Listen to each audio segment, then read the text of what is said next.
Hey, what's up, everybody? Mike Coluzzi, Pro Tips to Grow Your Biz. As you know, I am a business coach, entrepreneur, and attorney who helps you to eliminate overwhelm and frustration in your business. And I have been particularly focusing on helping many of you through business transitions right now, which we all know is a big, big thing. So you can reach me at mikecoluzzi.com, which is my website, or you can shoot me a direct email at mike@mikecoluzzi.com. We could set up a free call where we can talk about what you are looking to do and how I may be able to help you do it in a real empowered way. And today I am really excited to introduce Luke Andrews to our show today. Luke is a real estate leader and investor who has a team of over 20 high producing real estate agents based out of Louisville, Kentucky. He's taken multiple agents, and his specialty is really to help new agents to really drive their business so they can get into the multiple six-figure income right off the gate in that first year of business. He's a best-selling author. He's also a speaker, and his topics range from real estate success, real estate investing, and personal growth. You can check out Luke's website at lukeandrews.teachable.com, which obviously will be in the show notes. And you can also connect with him on LinkedIn, which is Sales and Negotiation Coach, which is really, real great thing to have. So Luke Andrews, welcome to the program.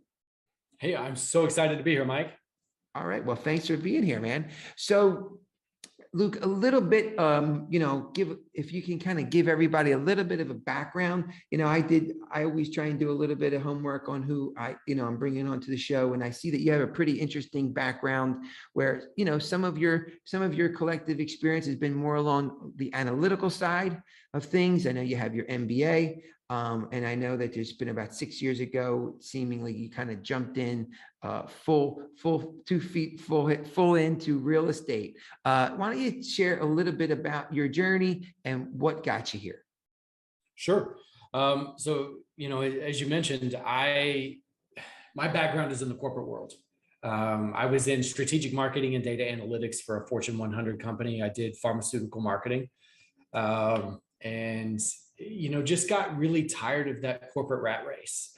And I had my real estate license to really just doing it part-time, helping out my wife, who was a full-time realtor, kind of taking over some showings and things for her as she was busy. And then it also helped me because I was in the process of just starting to grow out a real estate investment business. So having my license really helped out with that. And then over time, I just realized how much more I enjoyed the real estate side of it. It was a good time to start transitioning over. And the brokerage that I was with, my broker is a long-term friend. I mean, we've known each other since we were 5 years old. He's second generation real estate, uber successful. And I said, he is someone that I can really learn from. And I happened to come over at a time where he was looking to start expanding. And my background in the corporate world of growing teams and leading teams, really, it was a good match that we had there together. So, I came over, started with a couple of agents, and then just over the last couple of years, we've grown significantly. My production is kind of going less and less, and I'm moving more into that leadership, mentor, and recruiting role. Like you said, I've grown a team to over 20 agents who are very high producing for our area. We're what you'd call a heartland market, just kind of middle of the country, average sales price of about $225,000 to $250,000. So, but I've had multiple agents who have hit over $200,000 in gross commissions in their first full year in the business. So, I mean, doing that in New York, Los Angeles, Miami, somewhere like that isn't, it's not quite that impressive. But when you're doing it in a market like we have, we've had some agents that have been uber successful, and I couldn't be more proud of how they've developed. Well, when you talk about, transactional velocity. So that's what it really boils down is how you could be a top producer within your given market, right? So that's a big thing. So it does all equate out. So whether you are, regardless of the market, it's those business fundamentals and that leadership that's so impressive, or really important to impress upon your agents and lead them to be able to optimize their results. Now, obviously, with real estate agents, you find, many people who get involved in real estate, as you did, they got involved on a part-time basis. What were some of the challenges that you saw? Because like I said, I know I work with a lot of folks who are looking to make a transition from a corporate world to something where they are more self-employed. What were some of the hurdles, and a little bit like delving a little bit deeper as far as what type of head trash did you have to kind of battle to overcome those obstacles so that you knew that you would be able to, the term that I always like to use is, operate without a net, safety net. Sure. And that's such a phenomenal way to put it, the operating without a net. It was something that it was mostly a mental shift. I mean, obviously I had to make sure that we had some savings in place. I needed to mentally prepare myself that we were going to take an income step back for a couple of years. I had a very, very well-paying job with all of the benefits, the 401ks, things like that. And as I mentioned, my wife was an agent as well. So we were kind of putting all of our eggs into one basket. So I had to make sure that we had plenty of savings set aside, knowing that I wouldn't be making nothing, but it would take a little time to ramp back up to the income that we were used to. Also had to wrap my head around, and it's something that I still have to tell new agents today, especially those who are trying to come over on a part-time basis, that flexible hours and part-time hours, that doesn't mean optional hours. Okay, it's just because it's a little flexible and you can kind of work around your schedule doesn't mean that you can just skip the time, taking the days off. The work still has to get done. You can just be a little more flexible with it. And it's a little more challenging these days as well with the velocity of the market and how fast it's moving. It's very difficult to work things around your schedule, because if a house comes on the market, you may not have a day or two to get into it. It could be gone within a matter of hours. And so that flexibility is really going out the window, and we're trying to help new agents understand that, and understand that real estate just isn't a place where they can come in and make some easy money and working whenever they want to, and then still having the lifestyle that they're used to having with the freedom and the flexibility. It's either the lifestyle that they're used to having, or the lifestyle that they imagine they could have because they don't know what they don't know, right? That's right. And so I try to be as open and honest and upfront as I can be, because it's not going to do anybody any good if I paint this really rosy picture of, oh, it's as flexible as you want it to be, and you work when you want and you don't when you don't, and people will just beat down your door trying to get you to list their homes and help you buy, because it's just not the case. Everybody knows 8 different realtors right now. Mm-hmm. Everybody does. And there are more and more people joining this industry every day because they're chasing the hot market that we've had, which that tends to be anything that's hot. People tend to chase and chase and chase. So right now in our market specifically, we have 5x the number of realtors that we have houses for sale. So we have about 1,000 houses for sale, and we have over 5,000 realtors in our market, which makes things a little challenging. Yeah. You figure as our current market shifts now, obviously, we have national economic indicators that are obviously impacting all of these different markets, but of course there's niche markets. But yes, there's definitely I think probably will be a scenario where the folks who are serious will stay and those who aren't will leave. And that seems to be the trend. But let me ask you this question too, because I think, kind of getting back to the idea of, when you were working in the corporate world and you were working in a highly analytical role, right? Mm-hmm. As a data analyst, and as a, and someone who was studying, data mining and things like that, that is highly left brain. And how did you go through the process of recognizing the importance of operating in a space where, it's not going to be perfect, and you're going to have to get out of your comfort zone, particularly when it comes to business development and your mindset associated with selling? Well, I mean, I'll clarify just a little bit. I am a very analytical person. I was involved in some of the analysis, but in terms of the true data mining, I led a department. So I had people that took care of that. Although you are correct, I am a very analytical person. Um, it did take a lot of transitioning to be able, in a lot of just mindset shifts, to be able to accept the fact that I didn't have control over everything that we were doing. Now, that didn't stop me from creating these uber elaborate spreadsheets that I still use today.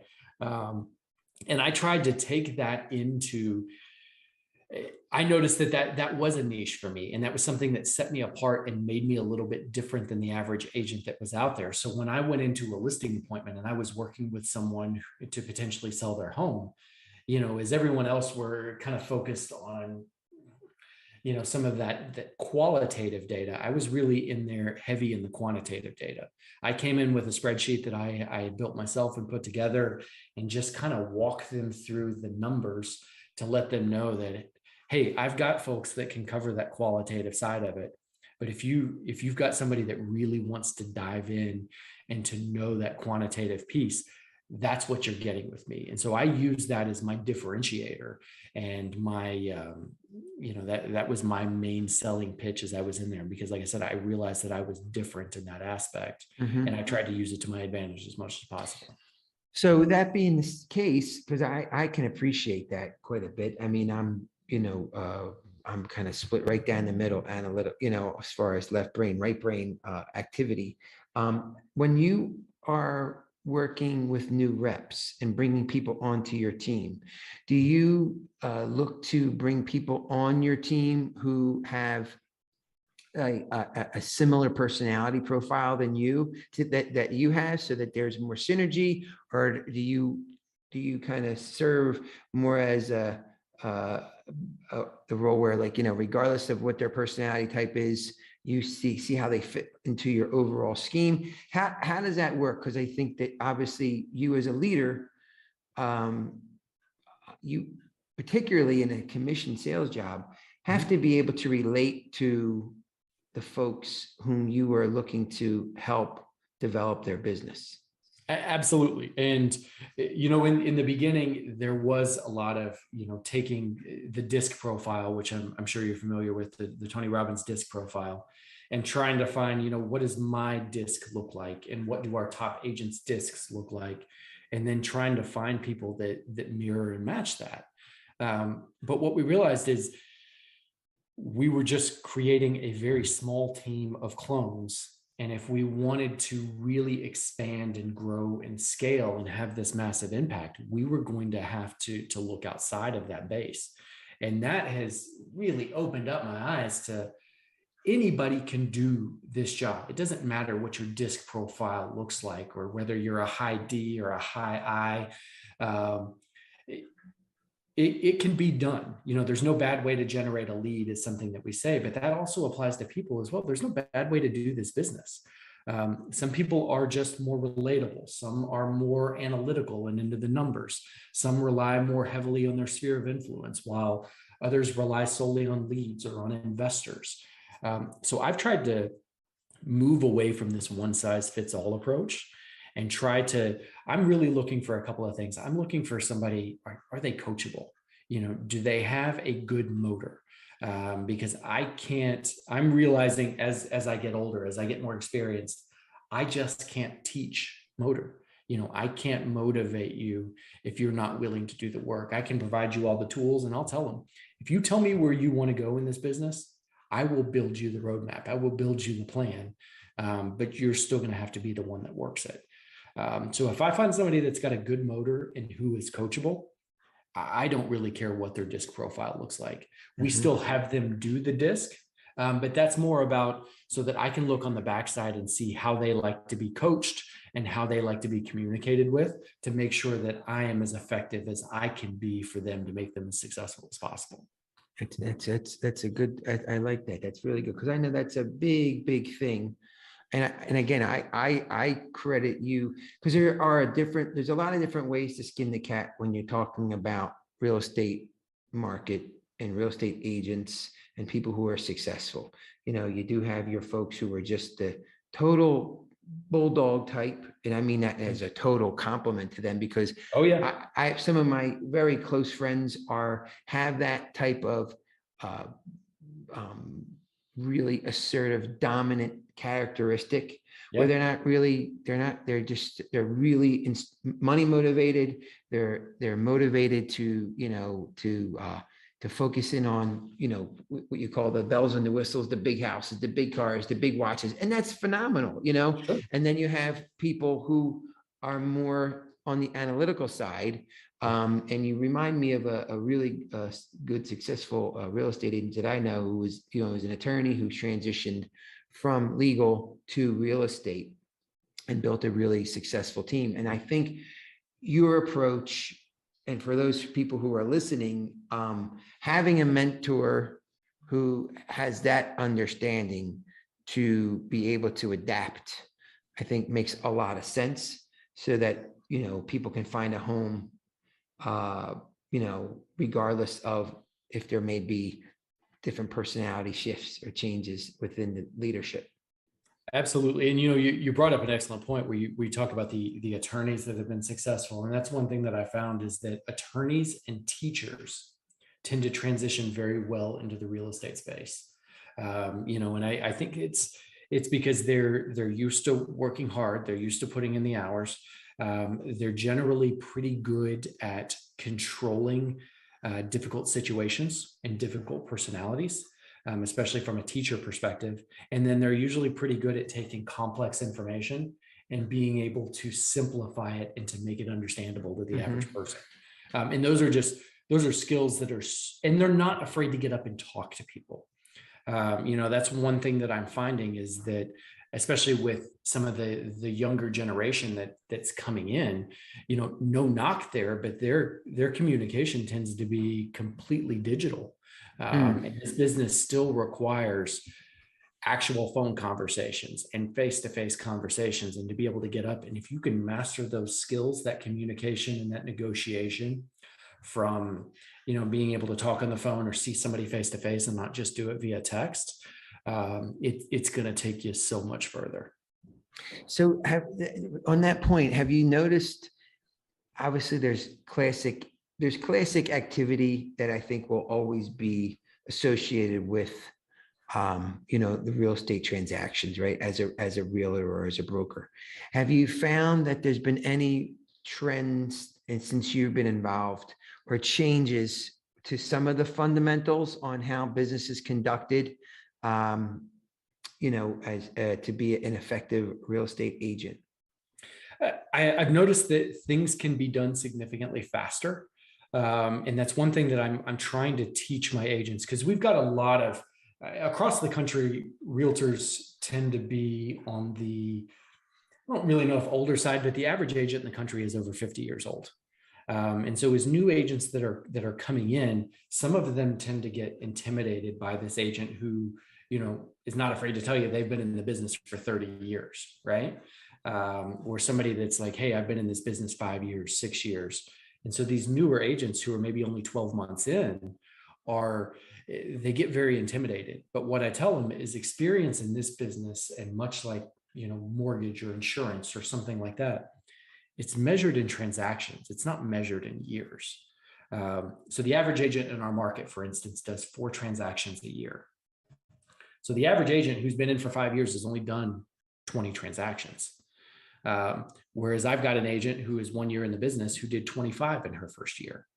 And so she's intimidated to go talk to these agents at 5 and 6 years. And I'm like, hey, look, you have way more experience than they do, because your experience, it's not gained just because 365 days passed. It's gained because you've been out there and you've seen things in the market.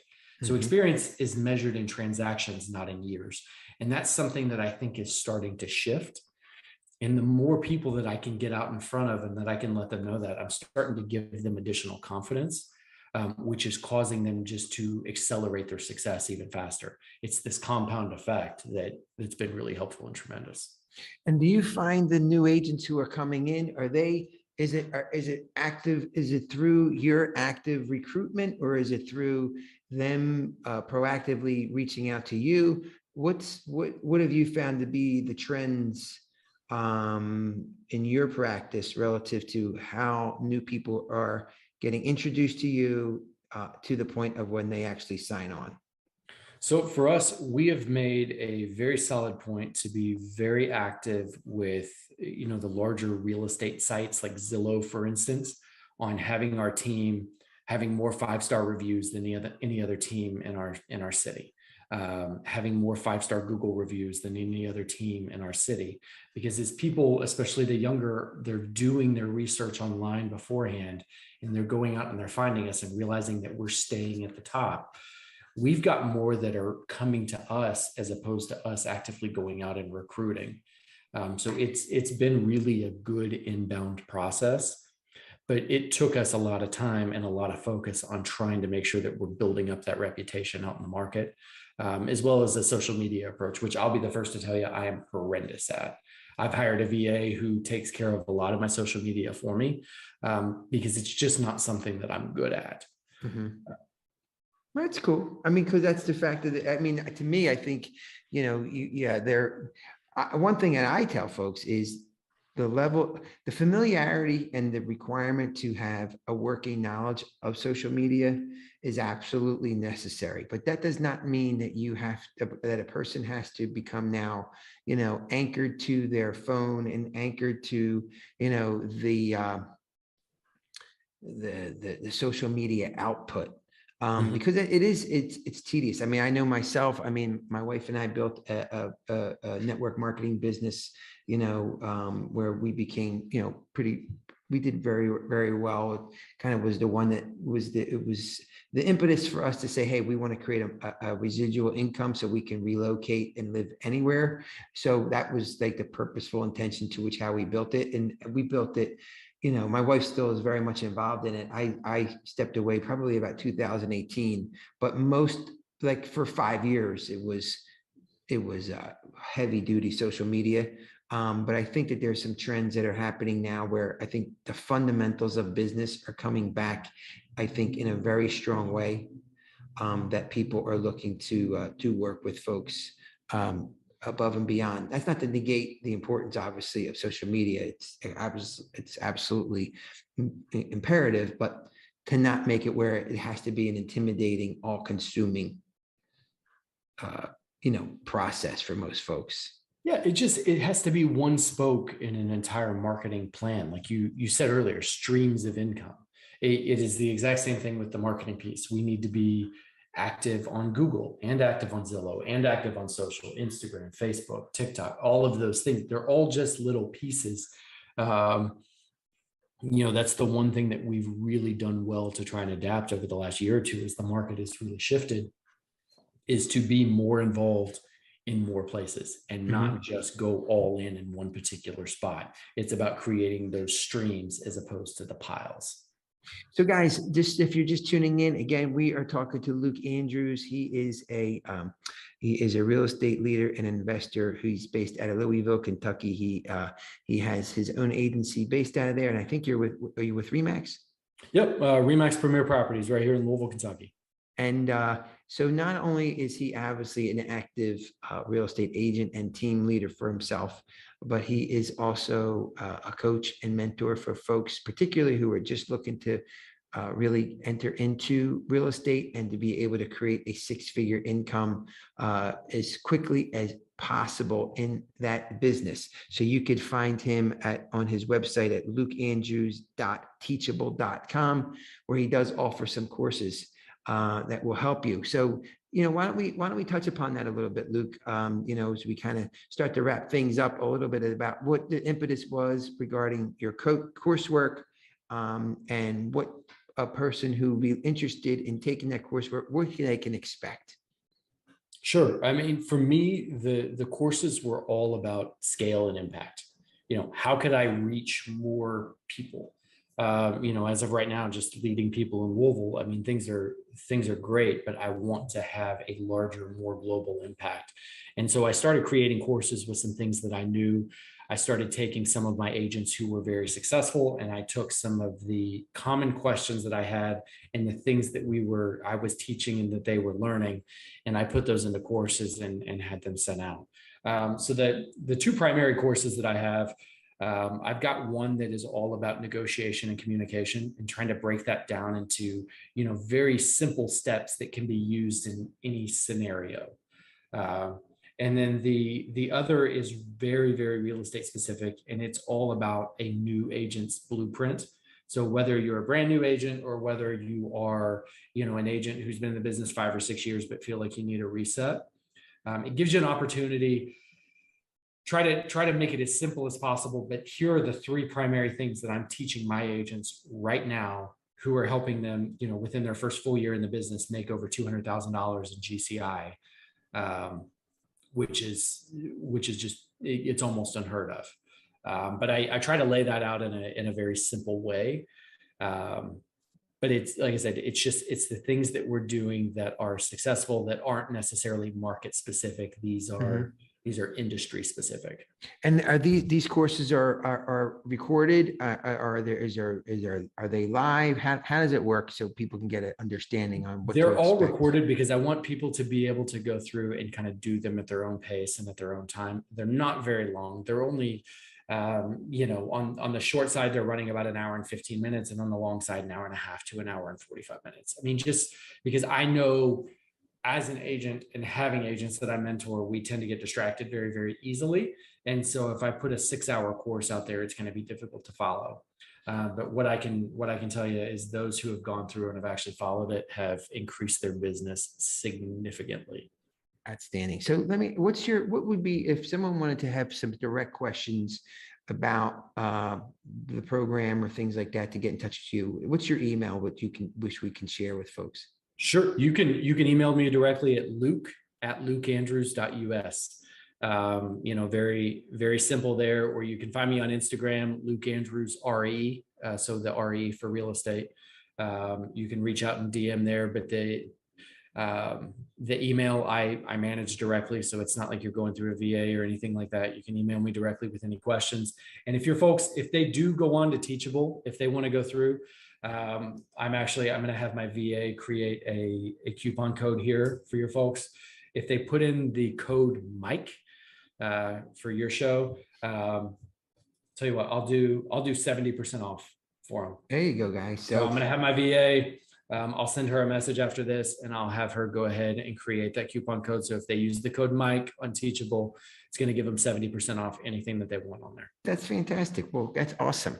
So thank you. So in parting, and as we get, like I said, we are wrapping up here. What would you say as far as where you think the trend is the rest of this year, and a couple of tips maybe kind of to handle what you see as far as the industry trend in your market, or even nationally over the next, say, 12 months? And that may be hard to predict because 12 months, God knows only what, but best shot estimate. I mean, it's, nobody has that crystal ball, but what I can tell you for anybody who's currently in the business or considering getting in, and they see that the market is pulling back a little bit, because I do think that buyers are going to start pushing back on these crazy accelerating prices. I don't see a major dip in prices. I definitely don't see a crash. I do see a bit of a leveling off. But what I can tell you is, in a more balanced market and even a slightly down market, the best agents are actually going to do better, and they're going to make more money. So if you can be one of those top tier agents, and like we talked about earlier, just because you're new doesn't mean that you can't be a top tier agent and have a top tier mentor that's out there for you. I wouldn't stress about the market pulling back a little bit. As long as you're out there and you're willing to work hard and to be coachable, it's going to be out there. And it's actually, I think, only going to get easier for the best agents. Outstanding. Very good. Well, Luke, it was a pleasure getting to talk to you today and getting your insight. Like I said, it's refreshing to get someone who has a really great balance of the deeper analytics and real-time data on the marketplace, and someone who has a real balanced approach to mentor agents. So guys, you can find Luke again at lukeandrews.teachable.com, and he is generously offering a 70% off on the course with the code word Mike, so which is really cool. So Luke, it was great connecting with you. I really appreciate your time. Thank you so much. And guys, thank you so much for tuning in. Again, I'm Mike Coluzzi, and this is Pro Tips to Grow Your Biz, and we'll catch you next time.